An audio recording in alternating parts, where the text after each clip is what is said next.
Frente Nacional. Antecedentes. Violencia en Colombia entre el 1946 y 1958, provocada por el enfrentamiento del Partido Liberal y el Partido Conservador. Ocurrieron asesinatos, persecuciones de la propiedad privada y terrorismo. Segundo, el Bogotazo. Ocurrió por la muerte de Jorge Eliezer Gaitán, lo cual esto conllevó a protestas y actividades violentas. Tercero, Gustavo Rojas Pinilla.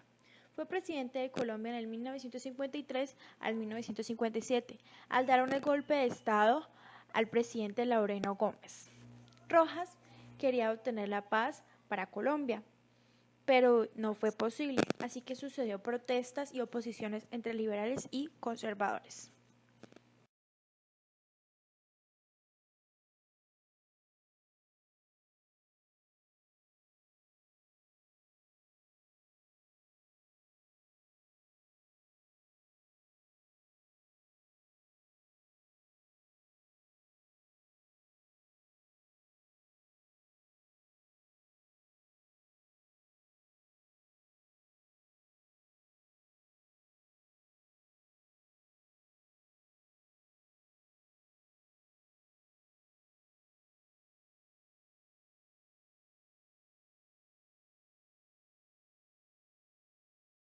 Ahora bien, hablaremos del presidente y las características de su forma de gobierno. Primer presidente, Alberto Lleras Camargo. Fue presidente desde el 1958 hasta el 1962, asociado al Partido Liberal.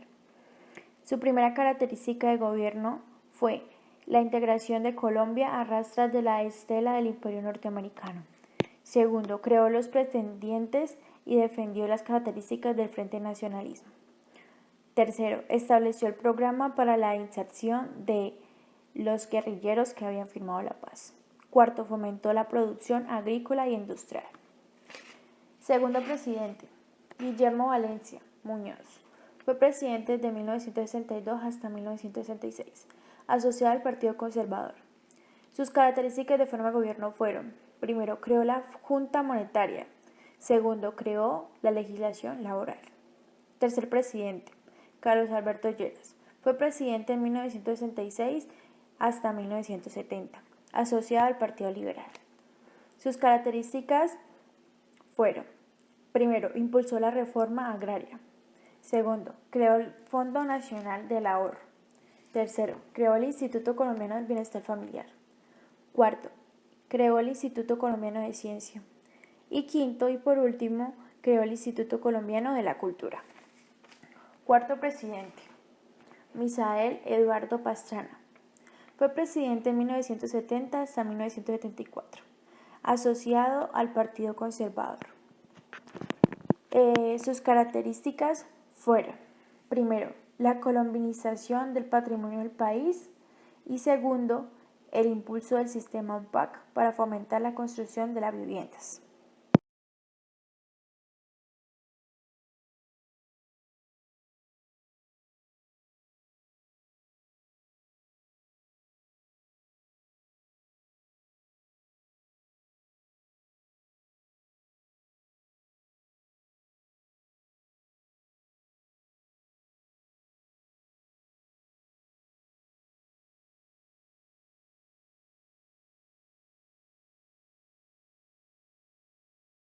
Datos importantes del Frente Nacional. Duró desde 1958 a 1974. Marcó el fin de la violencia bipartidista que aquejó a Colombia por más de un siglo y generó la desmovilización de algunas guerrillas liberales. Durante ese periodo de la historia colombiana gobernaron 4 presidentes, 2 liberales y 2 conservadores. Durante ese momento ocurrió la Revolución en Marcha, la Unión Nacional, el Bogotazo y la dictadura de Gustavo Rojas Pinilla. El Frente Nacional excluyó a los otros partidos que intentaban convertirse en nuevos partidos, pues era un sistema de gobierno diseñado exclusivamente para los liberales y los conservadores. Con el Frente Nacional se pasó de una sociedad rural a una urbana. Sin embargo, por falta de una clara planeación, el resultado no fue favorable. Se fomentó la división interna de los partidos, pues en cada uno de ellos surgieron grupos con planeamientos diferentes. Por ejemplo, dentro del liberalismo surgió el movimiento revolucionario liberal.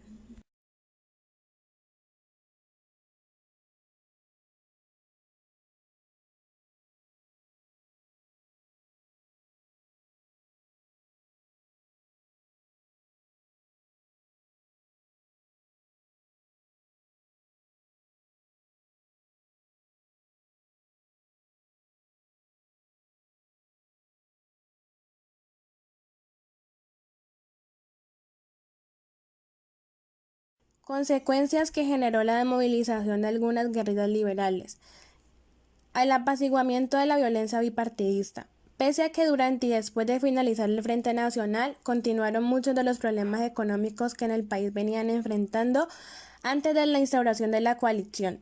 Esta medida consiguió acabar la violencia entre los dos partidos de Colombia, que había tenido su punto más alto durante el Bogotazo. Surgimiento de nuevos grupos guerrilleros. Aunque el Frente Nacional consiguió acabar con algunas de las guerrillas liberales que habían generado violencia entre los partidos, el país continuaba viviendo un descontexto, debido a que la persistencia de problemas sociales, económicos y políticos. Además, la adopción de nuevos ideales políticos como el comunismo llevaron a la creación de nuevas guerrillas y grupos armados. Durante el gobierno del conservador Guillermo León Valencia, se llevó a cabo un proyecto en el que se consideraba que las Fuerzas Armadas debían concentrarse en luchar contra el comunismo. De esta forma, se logró acabar con los líderes bandoleros, pasándose así a la lucha contra la delincuencia rural y contra las repúblicas independientes. El reformismo como instrumento público. En el periodo de presidencia de Alberto Lleras Camargo surge la iniciativa de la reforma agraria. Esta nace como una respuesta político-ideológica por parte del Frente Nacional a una serie de retos que afrontaba. Entre esos retos se encontraba mejorar la oposición que sufrían sobre el control de las comunidades campesinas, principalmente por parte del Partido Comunista, las agrupaciones de izquierda, además que el Frente Nacional necesitaba credibilidad en su capacidad de actuar por la justicia y el cambio social. Tras prolongadas sesiones con una gran cantidad de propuestas ofrecidas, se aprobó en 1960 una reforma agraria que cubriera una gran parte de los intereses diputados, pero que desvirtuaba la reforma como instrumento. Esto lo haría parecer inofensiva, y aunque no se consiguió transformar la estructura de la propiedad rural, el Frente Nacional obtuvo el impacto político-ideológico deseado, adopción de políticas populistas. Mientras la coalición bipartidista continuaba su periodo de gobierno, el partido de oposición Alianza Popular Nacional había ganado considerable popular, quien había tenido una serie de propuestas revolucionarias. De esta manera, el gobierno de Misael Pastrana Borrero, último presidente del Frente Nacional, adoptó una serie de políticas populistas con las que intentó neutralizar las políticas populistas de los partidos de oposición, aunque el cambio social del que se hablaba siempre parecía distante debido a la forma de gobernar de Pastrana Borrero.